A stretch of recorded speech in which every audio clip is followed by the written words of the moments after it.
I thought our guys, certainly played hard for the entire course of the game, just never really amounted to anything. The complementary football that we've been playing all year just really didn't show up. There were spurts on offense. There were moments on defense. There were moments on special teams. And then there was obviously really bad moments on all three sides of the ball. And I think we needed to play our elite football. We needed to play our best football of the entire year. We needed to match up really well with them and play an aggressive style. And there were moments when we did and moments that we did not. But I think the lack of the complementary football was really what ailed us today. I thought, again, for our seniors to be in this stage, to put themselves in this situation, I'm really proud of them. Again, to build this program and their acceptance of us, from the very beginning is pretty awesome. And I told them, make sure they take those pads off slowly, because for some of them, it'll be the last time they're taking those pads off. But, to accomplish what we did to get here, I think are things we should be really, really proud of. And obviously this, ending it on this night the way it ended is not ideal. But at the same point in time, it doesn't take away from what we did throughout the course of the year and their leadership and their ability to, again, just believe in one another and play the style of football they played throughout the year.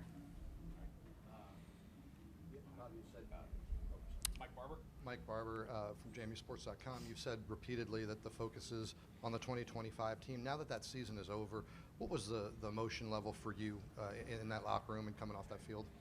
Well, I didn't get in the locker room. It's a pretty tight locker room over there, so you can't all fit. But I stood on the end zone there and made sure I gave every kid on this team a hug as they walked off this field. And then we'll have a moment, tonight and then again tomorrow before we fly out to just have a conversation about all of this. But I just, told them to be proud of what they did all year. And as disappointing as today is and tonight is, still just be really, really proud of what they've accomplished throughout the course of this year. And I think that should be the case. The emotion, it runs deep just because of these guys are guys that we shared this journey with for this year, or sometimes, some of them two, and many of them even more than that. So, it's just sad to be ending it, the way we just did. First row, second seat. Bob, there's been so much conversation about the inclusion of the group of 6 teams. Yeah. The way the first half played out obviously validated some of that criticism. What do you make of that dynamic and for folks that think that the non-major programs don't deserve a seat at this table? Yeah, I'm so not involved in that conversation. I was trying to prepare our team to come here and play the best football that we possibly can. That's I think there's a conversation that's a little bit above me, and maybe we'll have time to talk about it and we could circle back on that. But tonight, I don't. I think we came here to accomplish a task. We did not play complementary football. We did not play our best football. There were moments where we did have some I think some really productive plays on offense, defense, special teams all the way through. It just wasn't enough. You had to be elite to hang with this team, and it just wasn't. So, I'd rather not get too deep into that question because I don't. Yeah. Let's go to Katie Harper in the front row, please. Coach, okay, there we go. Coach, I know we've talked a lot about the first that this team has accomplished throughout, whether it's just the Sun Belt championship win or being here now. Kind of going off of Mike's question, when you look back at this team, how do you want this group specifically to be remembered in the years to come? I think as a team that accomplished a lot of firsts, and maybe the ones that, first got us to this stage. So the second time and third time that we show up here, it'll just be a little bit different. I think that, again, we just had to, lean on the leadership of those guys. And I thought JT, I thought Trent, I thought so many guys out on that field. I thought Zoe did a good job today. Pat did, as long as, he was healthy to get through that game. And, I thought Wayne, there was just guys that have produced all year that, we really needed, their leadership. And I think that's ultimately what this entire program is about, is believing in one another. They're always willing to give to one another, and they're always at a part where they're celebrating each other's successes. Just wish there were a little more of them here tonight. Andrew Dustin with the Associated Press. Bob, asking you to keep this specific to your team rather than expand it to the whole G6 schools, but do you think that the body of work you guys put forth this year, as well as this game in particular, you guys showed that you did belong on this stage to have this opportunity? I mean, obviously today, you go through the yards, 509 to 514. You could go through some other things in there where we did hang with them. But I think the scoreboard itself, every time we got down there, we kind of shot ourselves in the foot. If we did not do that, if we didn't end with 13 penalties, is this a little bit of a different game? Maybe. But at the same point in time, that's a tough offense to stop. And I think it's tough for a lot of teams in the entire country to stop. But I thought we, hung in there at moments on our offense. If we did not go backwards and, didn't find ourselves jumping off sides, obviously it's a great environment to play in here, and it does affect the game. I think there's moments in here where I feel like we could play with them. I think that today the complementary football and us playing elite in the way we needed to just did not exist. So I think for us, there's moments when I look at yards and all the other things that come with it, that there's a lot of bright spots that I do think that on a different, I don't want to say a different day, but I do think that if we just, could have put a couple more of those plays together, the ball in the back of the end zone, we have a shot. But we were just a little bit overpowered for sure, on defense. We'll go second row on the right and then third in the middle. Aaron Fentress with Oregon Live. Aside from the outcome of the game, how would you rate the overall experience for you, the team coming all the way out to Oregon? There's fans who went to the coast, fans who were hanging out around the state. And how did people treat you guys here? Yeah, I thought everybody did great. We have a lot of people wearing green in our hotel. They were very nice and complimentary and accepting. And I thought they, this environment was pretty cool. I thought that, we walked through in the indoor yesterday and got a chance to see a little bit more of the facility. And, I just thought that overall the excitement around this team, the support for this team, it reminds me a lot of us, just with, 30 more thousand people in the stands, but really close to what I think opponents have to deal with when they come into our place at Bridgeforth. Third row middle.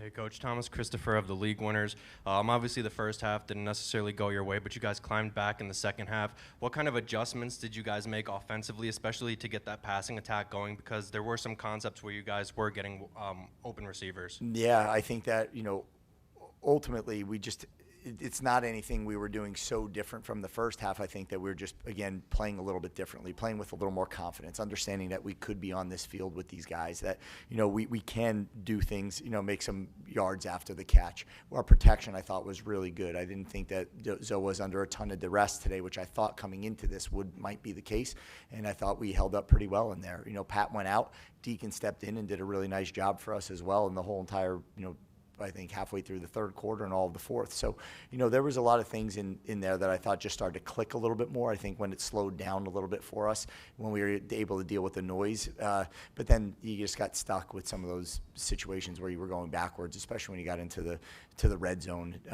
Just not ideal you got to be gaining 3 to 4 yards on every single play down there, and instead we were going backwards. So, but to answer the question on the pass game in itself, I thought, our protection held up. I thought we could believe that we could run with them and play, and I thought Nick DeGennaro was the one that kind of popped it open, and then the rest started to flow after that. Let's go to Jarvis in the back. Jarvis Ham with WHSV. Coach, just what does it kind of say about your group when you're down 34-6 at the half and you guys don't quit and just play the complete 60 minutes and outscore them in the second half? Yeah, well, I think that's, again, just who we are as a team. And I think that, again, you wish there's a couple other things you could have done a little differently at the end. They're obviously dropping the ball at the 1 yard line, not ideal, and then being at our own 1 yard line and going backwards. But there's moments in there that I thought our guys just never stopped believing. They felt like they wanted to go out, and if they were going to go out, they want to go out with a fight. And I think that's something we all could be really proud of. Let's go to Colton Poole here on the left. Yeah, Colton Poole, Hero Sports.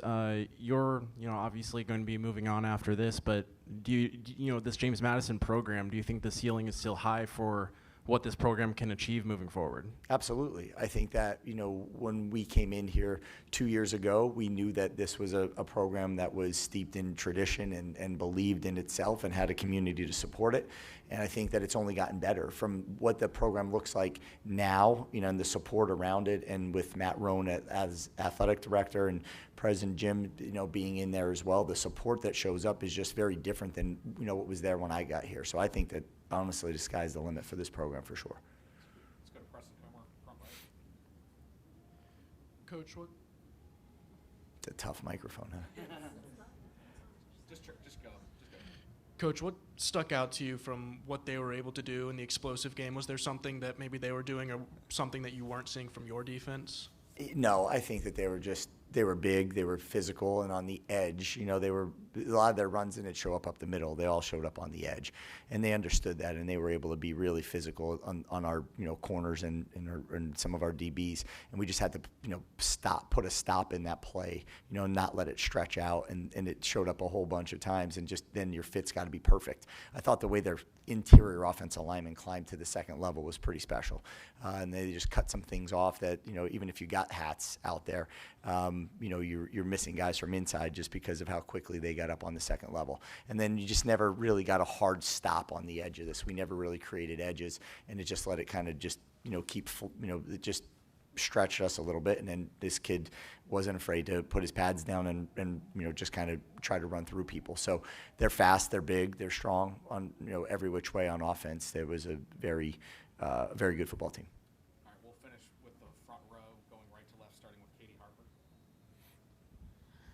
Coach, when we've asked you about Elijah Culp this season, you've always talked about, how much he has grown off the field and as a young man. To see him today get that interception before the half and that allowed you guys to get that field goal too, what was it like to see that moment for him after he's had some called back this year? Yeah, too? and I think Trent had a lot to do with that as well, right? Trent knew that what was coming and was able to get a little piece of that receiver, which put Elijah in a position to have that interception. JT was waiting for him on our right sideline to lead him up, and he cut it back across the field, but he probably had a pretty nice run, down that right side if he stuck with it. But it was really great for him to see him be able to do that. And again, after playing through a game that was just tough and physical and hard on all the DBs out there, it was like a third level is where this ball really showed up a bunch.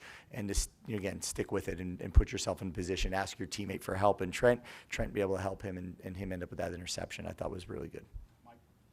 We talked about this a little bit after the Sun Belt title game, but your relationship with Alonza, everything he's been through, and then to get this team kind of where he did this year, what has that experience of coaching him been like? Yeah, it's been phenomenal. Again, I keep saying it. He's one of the fiercest competitors. He prepares every single game. He understands what he's doing, schematically. And then there was moments where, he delivered the ball and did just a phenomenal job to keep us on track and put up numbers like we just did on offense. So, it takes a full team. The O-line's got to protect. We got to be able to run the ball. He's able to pull it down. That's what stood out also to me is that there's bigger runs that happen for us, throughout the year where you get through the offensive line, you get in that second level and you're gone. And here, you'd get to that second level and just the strength of those guys and being able to put you back into the ground and not let you break those big runs is what stood out. A lot of those you thought like, okay, here we go. And it just ended up going for 8 or 9 as opposed to, the bigger run. Last one right here in the front. What did getting to this stage mean to the university? I think it means a lot. I think that when you just look and see every single day, you see this JMU across the TV, for the past however long. I can't imagine what that's, going to do to have us in the national conversation, period. It's a free advertisement for the school all over the place. And I just think that our guys, to be able to, know that they were the ones to put us in this spot. I think it's a proud community. If you've never been, it's a proud community that loves their football team and supports the heck out of it. And every single home game is sold out, probably similar to this, just like I said earlier, with 30,000 less people in the stands, but it's a pretty special place. And I think that, to be in this conversation, to see it on the national screen, on national TV every single day for the past 2 weeks is pretty special. All right, thank you, Coach. All right, thank you. Yeah, obviously, tough night. Don't even kind of want to focus on that. Just proud of the guys, proud of what they've accomplished to get here, and proud of their effort, their toughness, their physicality, their willingness to put it all out there and get to this stage and earned it. And disappointed, obviously, but excited for what we were able to put together as a season. Question. Mike Barber in the front. Yeah, for both of the players, how do you kind of compartmentalize and not let the way tonight unfolded color the way you remember this season? Start with JT, then we'll go Trent.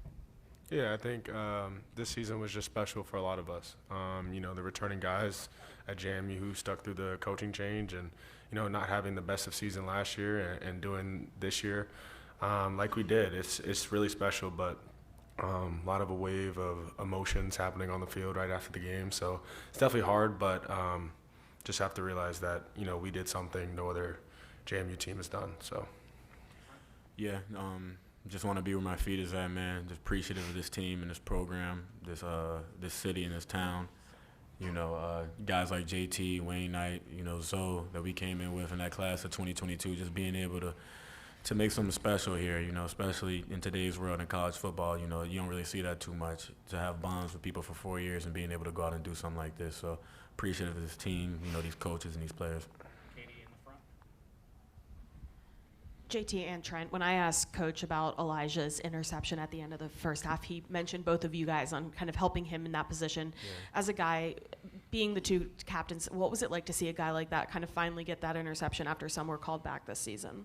Well, speaking of the boundary, we call ourselves the boundary boys, and, we've been waiting for that. We had a whole lot called back, and it just felt good to be able to go execute the call and, know what's coming and being able to help him. And when I seen him with the pick, I'm so mad I fell down. I tried my hardest to get up as fast as possible and pick up a block. It just goes to show what type of team it is. With JT picking up a block, always help the next man. Go back to Mike in the front. Coach, you talked during the week about the explosive plays. I know you haven't had a chance to review, it just happened, but did they strike you as missed assignments, or did they strike you as maybe guys getting out-athleted at some positions? Every explosive is its own entity. And, obviously for an explosive to happen, multiple things have to happen on a play. And unfortunately, they were able to take advantage of our mistakes. And when they do, they're explosive enough to go all the way to the end zone. And credit to them, they're a really talented team, and they made plays to put us behind the sticks. Any other questions for Coach? Go back to Katie in the front. And then again for JT and Trent, for you guys to be here all 4 years, what's it like to have your moments and have it end at this stadium at this level and kind of on the national stage? Yeah, I don't think obviously we wanted to end right here, but no, it's special. Me and Trent have had a lot of conversations, and Zoe and Wayne just, where are our goals at? And everyone on the outside is just, they want to win the Sun Belt, they want to do this. So we knew what we wanted to do at the start of the season, and we knew we had the personnel to do that. So for us to get to this stage I think it's awesome, and something that, we earned it. Just wish we had a different result tonight, so. You pretty much hit it on the head. Obviously you didn't want to end like this, but, I'm not mad that I ended it with the people that I ended it with. It was a quality group of men, and, even the staff, the ladies on the staff too, can't forget them. Everybody who's included, it's a village that took us here. It's not just the players, it's the whole community, so I'm appreciative of everybody. Yeah, obviously a very good team, but, it's not the result that we wanted by any means, but I think, this season and where we got to and doing these things that we have done just speaks volume about the players to the left, to the right of me, and everyone else on the offense side of the ball and the whole team. Obviously we didn't want to win, but very proud of the group. They battled the whole game, all 60 minutes, as you guys could see. There was belief in themselves and their teammates throughout every aspect of every play, this game, this season, which when you reflect back on it, that's what I'm most proud about this group. Question for both the players, the challenges that this Oregon defense presented in terms of you guys being able to establish the run but then turn to going through the air. How do you think you guys did offensively, especially late, to keep this one close? Yeah, offensively, we did good. Knowing that front, the front guys, they were going to play a hard game. They were going to play well. They were going to shoot gaps. They were going to give us different looks. And I think, from an offensive perspective, the offensive line handled that very well. Some of the tight ends and some of the run scheme blocking, we just played to our fullest potential. And obviously didn't get the result that we wanted, but, I'm proud of them boys up front. It's a little bit different as a wideout, being on the edge. You don't really get to see the whole game.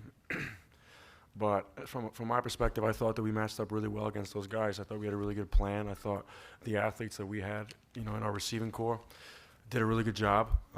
Not just myself, but a bunch of guys made a bunch of really big plays, and super proud of those guys. And I thought that we were able to run by them, and credit to them. They had some good athletes as well. They were big, they were strong, they were smart.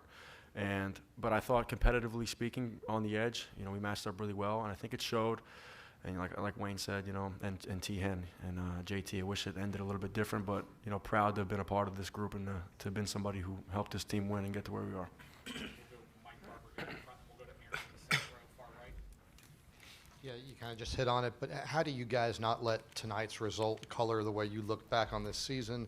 And then for both of you also, what kind of shape do you think the JMU program is in going forward?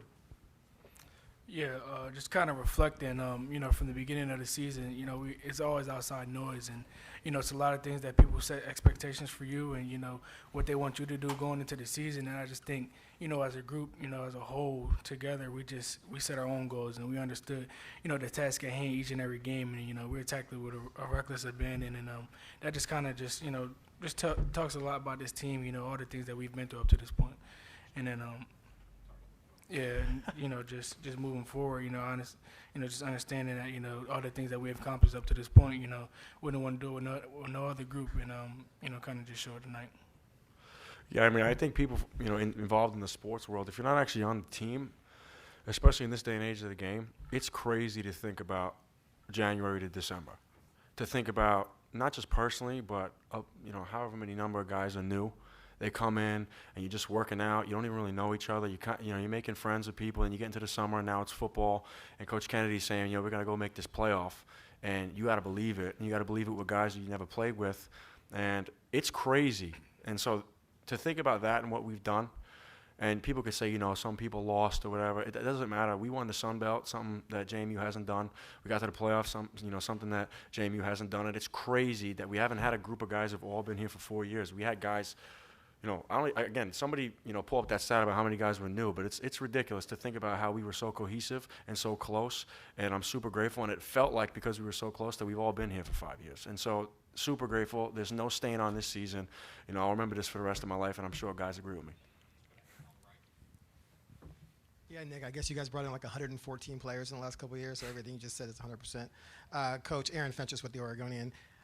It seemed like you guys really were clicking execution-wise. The quick passes were nice. You had the double pass. You had that beautiful play with the tailback running through the line and running a wheel. Did you feel as a coach that your team executed well, but maybe Oregon just had a little bit too much talent to overcome? Yeah, I mean, I thought we did a good job at times. I think the penalties, they hurt us in some critical moments, especially when you get down to the red zone. You face a team like this, it's a good team. It's a good football team. When you face a team like this, you can't make those mistakes. We characterize those as pre-snap penalties and stuff like that. Those are hard to overcome when you're in 1st and 15. But overall, I thought the execution, they did really well. And I thought, kind of like Nick just said, you could tell and you could feel it from our group that it's a connected group, right? They enjoy playing for one another. They enjoyed playing the game of football. Right? And I think that's one of the things when you look back at it. Obviously, the execution was there and we could have been better just like any game. But that's where I look back and say it's fun to watch, right? It's fun to, when I'm sitting up in the booth and see how much they care for one another. The score wasn't where we wanted it to be, but you get into the 4th quarter and they're still fighting. They fought. If there was another 60 minutes, they would have kept fighting. And that's what I love to see. And that's what you love to see as a coach.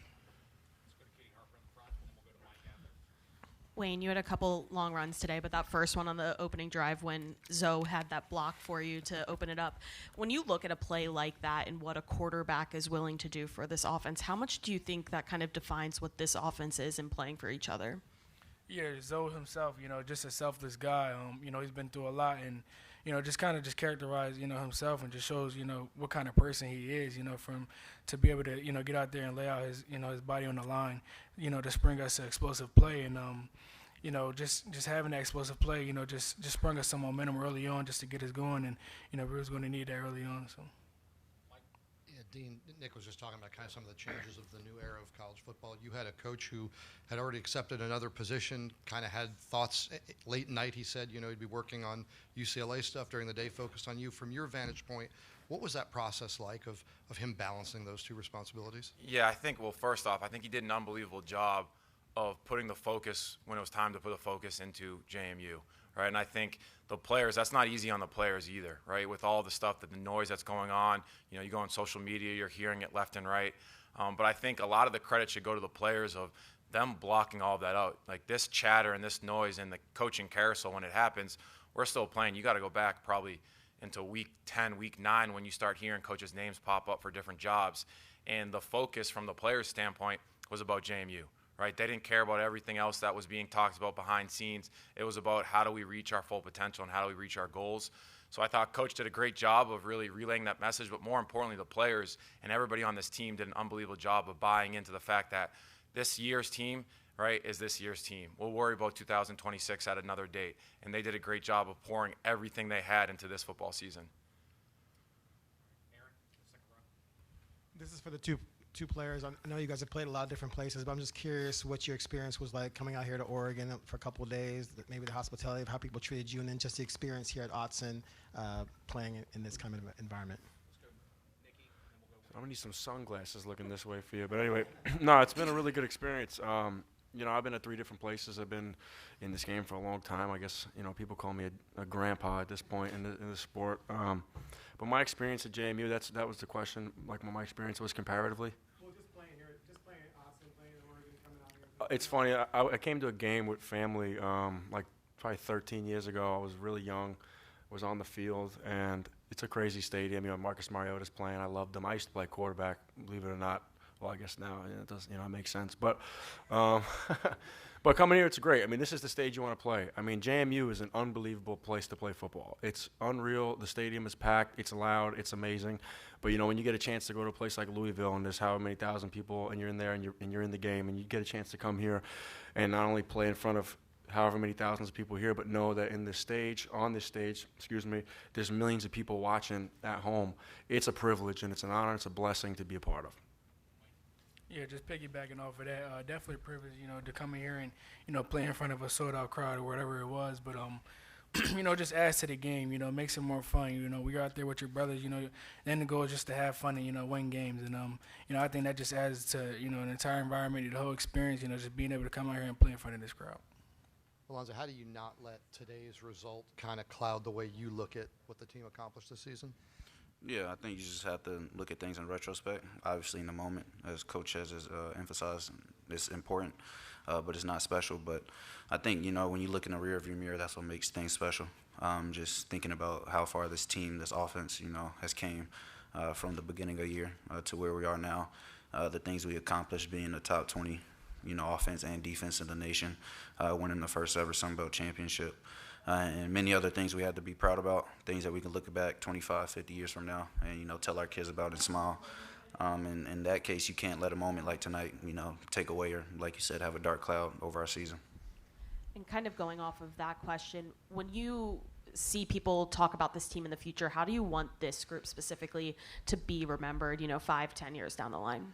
Yeah, I want this to, you know, be remembered as one of the closest unified teams ever, you know, in JMU history and college football history.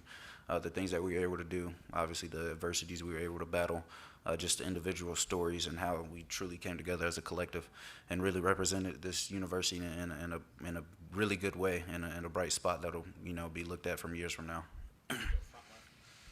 There's a narrative out there that G6 teams, you know, don't necessarily deserve to be in this spot, to be in the playoff. Do you think that you guys, though, with the body of work you had this season and the performance tonight, you guys proved that you did belong here to be on this stage with Oregon? Yeah, no doubt. Obviously, it wasn't, you know, our best performance all around, but I believe people saw that we were meant to be on this level. You know, when you look at the Power 4 teams and whatever, you know, the destiny's really, the ball's in your court. You control your own destiny. Most of those teams that didn't make it, they controlled their own destiny. And, you know, we handled what we could handle. We didn't, you know, give in to outside noise. People say this, people they say that, he say, she say. But at the end of the day, you know, you have to control your own path and own your own path. And, you know, some teams didn't do that, and that allowed for us to get in there and we controlled our own path. Zoe, I know you guys did what you could at practice to try and mimic this environment. What was it like actually playing in it and getting play calls in and communicating with your teammates? Yeah, it was pretty loud. This is what you expect, you know, a top 5 team in the nation, a playoff game to be. Tremendous atmosphere. I mean, like I said before, one you dream of playing in. And sometimes we did have some troubles with communication, but that's what goes with it when you play in an environment like this. So you guys were the first team to put up more than 400 yards of offense against Oregon. Instant reaction to that, and how are you all able to do that? Initial reaction wasn't enough. Obviously, one thing that we emphasized going into the game, one thing that I talked about was when we got in that low rate, we had to execute. We had to score 7 points. 3 points wouldn't be enough for an explosive offense like this for a top 5 team in the nation. And when we got down there, we shot ourselves in the foot sometimes. And against a really good defense, a really solid defense, it's going to be hard to score from 1st and 23 from the 23-yard line. And so, unfortunately, we just didn't get the job done to the level that we know we could and that we should have got it done to win this game. So you guys used some trick plays tonight, and one of them being Nick's 50-yard pass. As a quarterback, what would you make of that performance and getting the ball down the field from him? Yeah, that's really good. Obviously, if a guy's that wide open, you just want to put the ball in his vicinity, let him go get it. It's a play that we, practiced before, and I think that just showed our mentality. We were going to empty the clip, going into halftime. That's what we talked about, emptying the clip and laying it all out there on the field. That's what we did. I know earlier in the week you talked about how much you liked Oregon growing up. Where were your emotions actually stepping out there and getting to play in Autzen? Yeah, obviously, when you talk about that, the emphasis has to be on was, I'm a Duke through and through. So the mentality coming out here and stepping onto the field, extremely grateful to be in an environment like this. Like I said, I, dreamed of playing in a stadium in an environment like this and to play in it this way, but the mentality was to win.